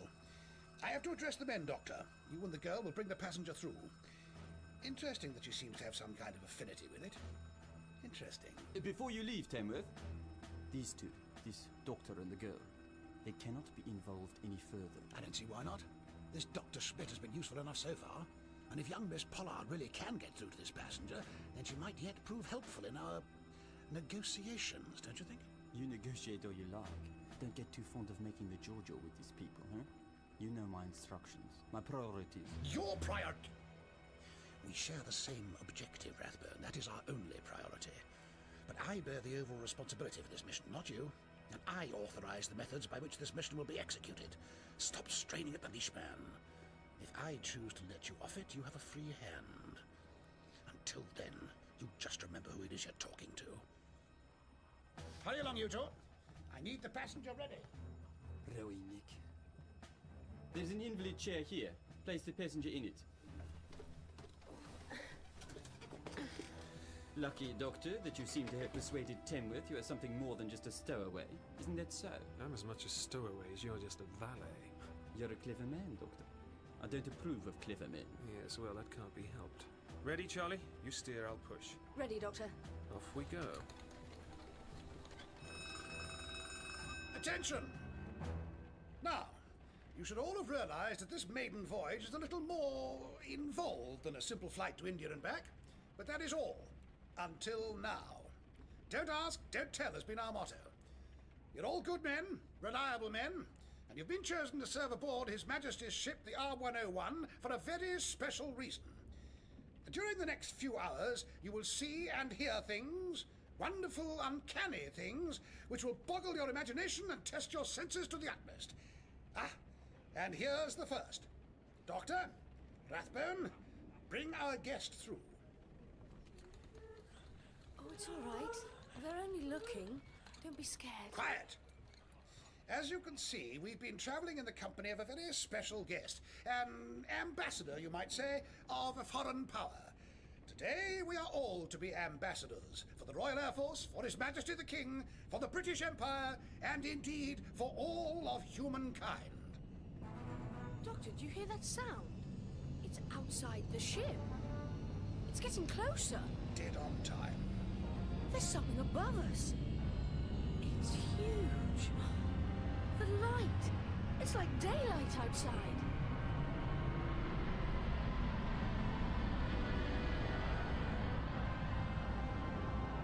We are arrived. What is it? I suppose you might call it a flying saucer.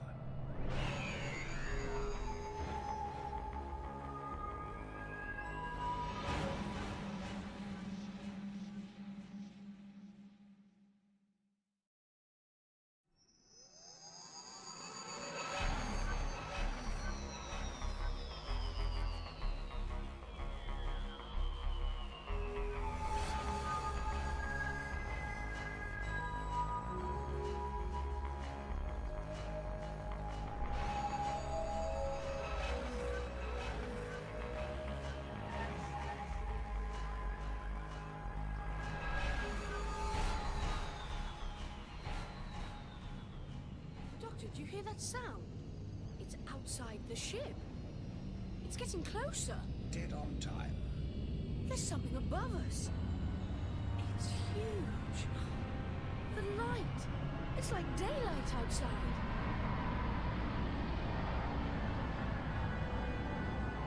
We are arrived. What is it? I suppose you might call it a flying saucer. It's just astonishing. Miraculous.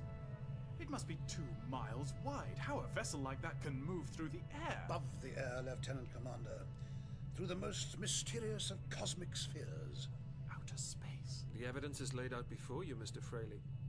Best to just accept it, don't you think? But where has it come from, Doctor? The moon? A bit further afield than that, I expect. But why don't you ask your new friend? Yes, Miss Pollard, I'd like that. Go on. Go on.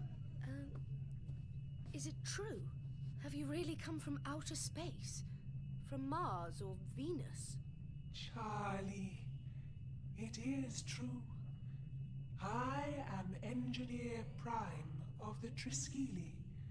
We have traveled from places further than you have words for. You seem better, Engineer Prime. Why's that? Contact.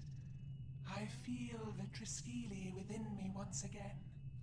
And what do you suppose that means, Dr. Schmidt? You know, don't you? It's like Charlie said earlier. She could feel the engineer's thoughts. These Triskele are telepathic. I cannot feel you, Doctor. These others, too, are all but close to me. There are some, though.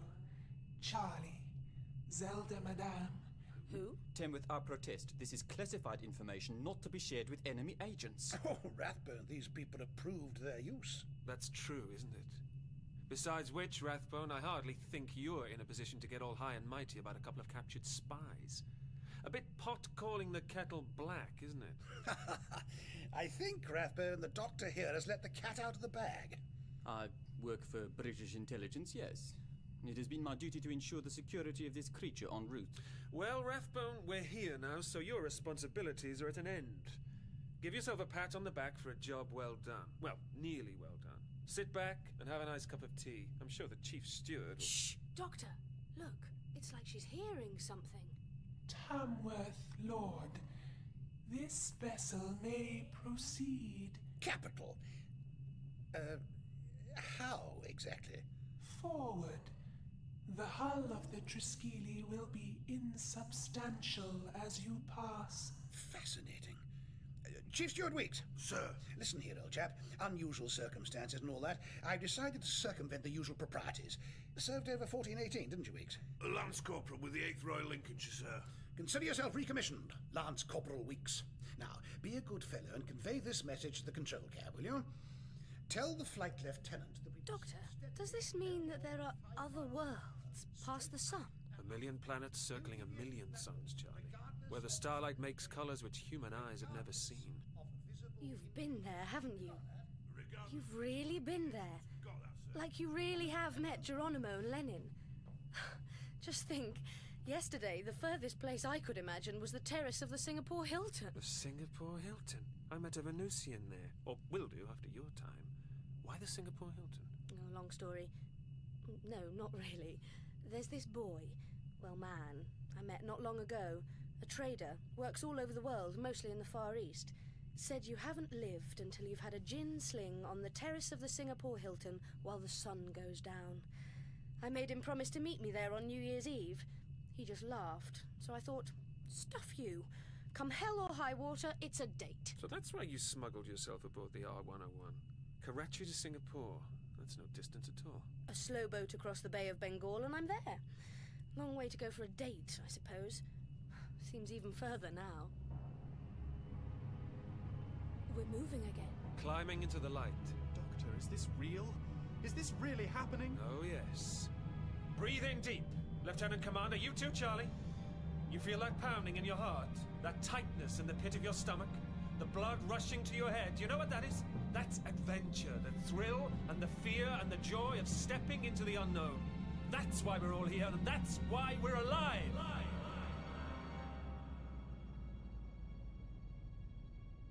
Do you hear that? The engines have stopped. It's darker now. We must be right inside the saucer. Gentlemen, and others, it seems we've arrived. Arrived. Home. My congratulations too, Lord Tamworth. So tell me, what's the plan now? I'm afraid, Dr. Smith, that this is the point at which we wheel out the big guns, so to speak. Thank you. Thank you. The Guard of Honor will now assemble at the gangway and escort our little delegation off board. I shall be leading the procession, followed by the Director of Civil Aviation here, the officials from the Royal Airship Works, the... No, Tamworth Lord. This will not be 3 persons only to go outside. 3? Mr. Engineer Prime, you must understand that this is not how we do things. We have a full delegation of very distinguished guests gathered to greet our new friends in the proper diplomatic fashion. I understand. 3 only. For now, we shall be 3. You shall be 3. Oh, this is damned insulting. These are very important persons. What Lord Tamworth means to say, Engineer Prime, is that despite his reservations, he accedes to your terms gracefully. When in Rome, Lord Tamworth, Besides which, why share the moment? It was your vision got us here, after all. You're a very persuasive fellow, Dr. Smith. I'd have you on staff, if you weren't being shot. Protocol detects a change of plan. The delegation will now comprise just myself, the Director of Civil Aviation, and Mr. Rathbone, the latter representing British interests abroad. No, The three have been chosen. Tamworth Lord, Frayling, Director Technical, and Doctor the... No others. I say, this is the limit. Tamworth, Frayling, and Doctor. No others, or no meeting. I have angered Tamworth Lord? No, not at all. Not at all. Frayling! Here, man, here. Charlie, will you be all right when I leave the ship? I wish I could be with you, but yes, I'll be all right. Good. Watch out for Rathbone. Things aren't going according to his plan. I wouldn't want him to start improvising with you. Doctor, I heard that. And between you and me, I'm no keener to let Rathbone out of sight than you are. Well then, are we all ready to see what's outside? I am. Frayling? I suppose so. Yes. Well then, Doctor, would you kindly steer the Engineer Prime towards the landing area? That will not be necessary. Let us depart. Doctor, she walks without touching the ground. Interesting, isn't it? Look after yourself, Charlie. I will. Mr. Rathbone. Yes, Minister. Best of luck. Don't choke on those good wishes. The ship is in your hands now. I know, Lord Tamworth. I know. Onward? Well, Mr. Rathbone, looks like it's just you, me, and about 50 airmen twiddling our thumbs. Whatever shall we do? We wait, doll. We wait.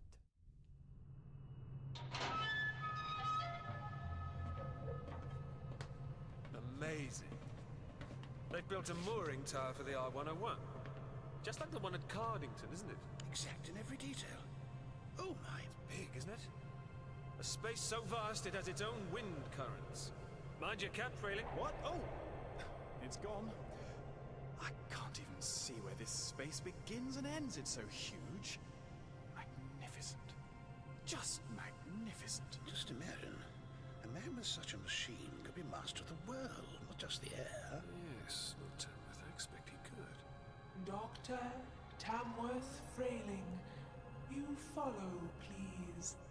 So tell me, Minister, Engineer Prime, what brought your two worlds together? The Lieutenant Commander and I are dying to know. Oh, one night last winter, I was told that an unidentified aircraft had crashed in woodlands in Westmond. I arrived at the site to see the wreckage disintegrating, dissolving into the ether, I suppose. Soon there was nothing left, just this fellow here. Ain't that so, Engineer Prime? That is so. Of course, no debris, no crash, not officially. Nothing to hide except an injured pilot, easy enough. Quiet sanatorium near the lakes was just the thing. Wonderful staff there, touch and go for a while, but we soon worked out what made the survivor tick, or kept him going, at least. But 2 months went by with not a peep from this fellow. Not a word of English passed his lips. We had no idea where you came from, what you were. Thought you might be some foreign agent, as a matter of fact. Some diabolical goblin bred by a heathen villain, a Fu Manchu. No offence. I have to admit, pursued that line rather hard. Interrogation got quite intense. I know now what we did to you was wrong, old man. I'm sorry. You knew no better.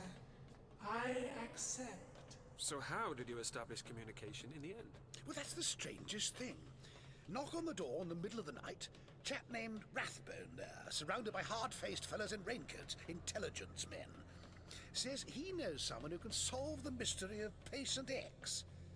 Takes me to a salon in Shoreditch, run by a woman called Madame Zelda. A spiritualist medium, would you believe? A what? I believe you. Do go on. Well, turns out Madame Zelda is the real thing. A psychic who passes on tidbits from the spirit world to the spooks now and again, if you see what I mean. She says that she knows about our visitor. She's heard voices from beyond and requests a meeting. Well, I'm at my wit's end by now, so I agree. She sits down with the patient and they stare at each other for 48 hours, completely silent. And when she comes out of her trance, this little fellow is willing to talk. Why did you keep quiet for so long, Engineer Prime? Until, Zelda Madame, all those allowed to speak with me were uncreators, or so it seemed. Zelda Madame proved that higher forms lived on the blue planet too. So I chose to speak. Uncreators? What do you mean by uncreators? I don't suppose it means, well, men. I doubt it's quite as simple as that. Anyway, so Madame Zelda becomes our go-between, sending and receiving messages from up here to down there. We couldn't risk public alarm by authorizing a landing, even in the remotest location we could find. So it was agreed. We would return the engineer in the air, using the magnificent airship we had being built, and her maiden voyage as cover. So that was why you... Why the design was altered in the summer. Extra lift, extra cargo. I'm impressed by the lengths you've gone to just return one stranded alien. It's just I can't help wondering, Lord Tamworth, whatever do you think is in it for you? Over there, lads. 25 crates from the old as requested, Mr. Rathbone. Sir. Very good, Chief Steward. I mean, Lance Corporal, of course. You may begin unpacking them now. What's with all these crates? They look like they weigh half a ton each. They do, Miss Pollard. Now, let's just see if our cargo is intact, eh? Vickers Maxim. A beautiful weapon. Fires 500 rounds per minute, would you believe? Incredible. What's going on, Rathbone? Machine guns in here? Rifles? Grenades? Enough arms to fight a small war. Precisely. But don't you worry your pretty head about it, eh?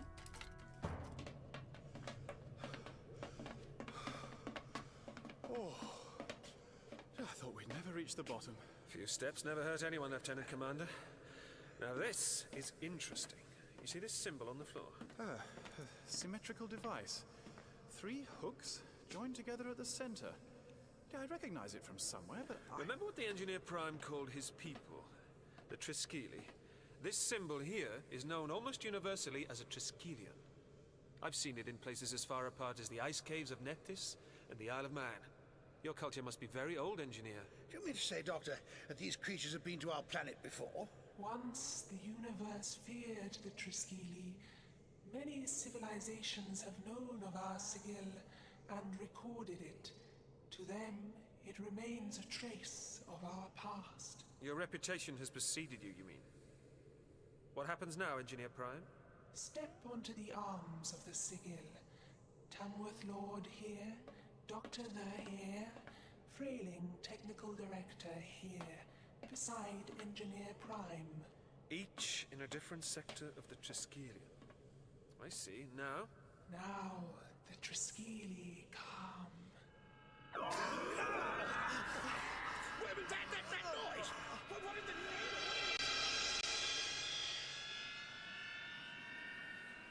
Here, the Engineer Triskeli. I say. Thousands of the beggars behind you, Frayling. Where... There was no one here, and now there is. And where's the ship gone? Where's my airship gone? It is above. We are between. Fascinating! The decks of this vessel move around the people. Something like that? That is correct. Something like that. The decks of this vessel move around the people? That's absurd. How can that happen? Why? Brilliant! Just brilliant! I love it! No stairs! So these are the Engineer Triskeli. We are intellect. We construct this space for all the Triskeli. Construct this space? What does that mean? We perceive. We build. Remain on the sigil, please, Dr. The... Sorry. So when are we going to meet the other Triskeli? Other Triskeli? There are 3 parts to the Triskelion, aren't there? Here, the Engineer Triskeli, the rational thinking part. Architects, designers, mathematicians, physicists, statisticians. And the other parts, where are they? I think we're about to find out.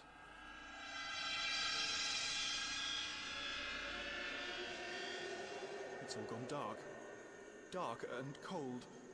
Look! Creatures! Yes. Like the engineers, or at least their cousins. I wouldn't want this bunch in the family.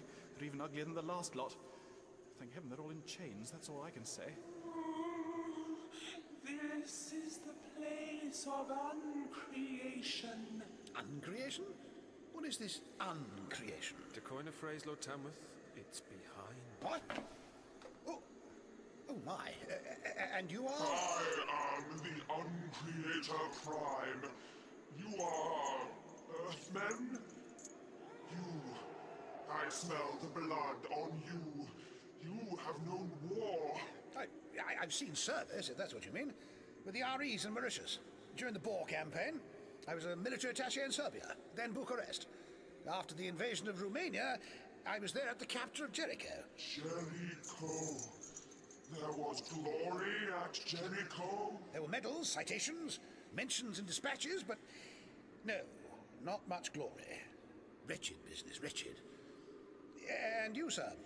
Or is it madam? There was a time before the coming of the law, before the Triskeli became as they are now. Now, we Uncreators war amongst ourselves. I'm beginning to understand. We've seen the brains of the Triskeli already. These Uncreators, they're the dark heart of the Triskeli. Unacted desires, the urge to destroy, to kill, to uncreate. What have the Triskeli done to themselves, and why? We are chained by the law, suppressed. The engineers fear us, fear what the Triskeli once were, what they could be again. Tamworth, you pity we Uncreators? Old soldiers. Saw enough young men return from the front. Bits blown off them. Boys with faces paralysed by mustard gas. Frozen in the horror of the moment. Frozen forever. War to end all wars. Never again. Pity, sorrow, sadness. You stand in my place on the Triskelion, but you have renounced your heritage. You are not an Uncreator. Engineer Prime, you have cheated me. No! You have cheated me out of my thrall. Open your mind to me, Engineer Prime. Open it.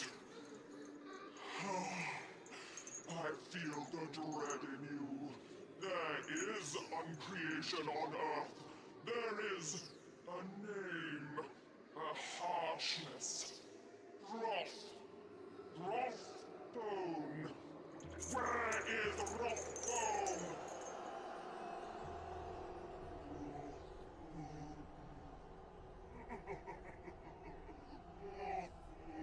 What? Who's that? Where are you? Who are you? Rathbone? Rathbone? Are you all right? I thought I heard a voice calling out my name.